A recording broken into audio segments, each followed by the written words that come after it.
How to fix Hyper-V not working on Windows 11. In this video, I'll show you several easy methods to fix Hyper-V not starting, not installing, or not opening. First, open the Start menu, search for Task Manager, and open it. Click the Performance tab and select CPU.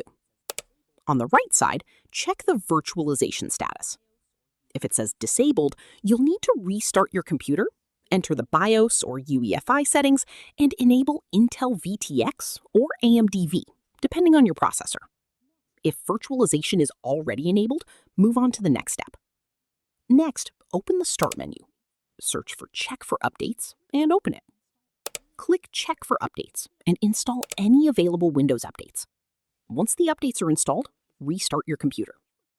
If Hyper-V still isn't working, search for Turn Windows Features On or Off and open it. Locate Hyper-V, uncheck the box, and click OK to uninstall the feature.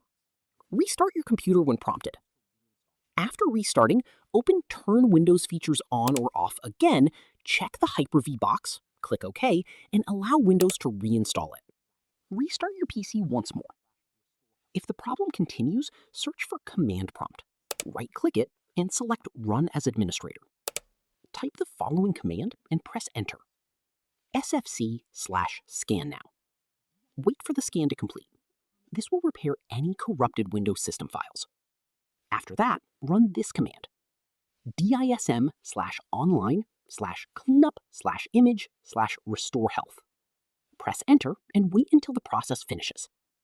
DISM will repair the Windows image and fix any remaining system issues that may prevent Hyper-V from working correctly. Once both scans are complete, restart your computer and check whether Hyper-V is working again.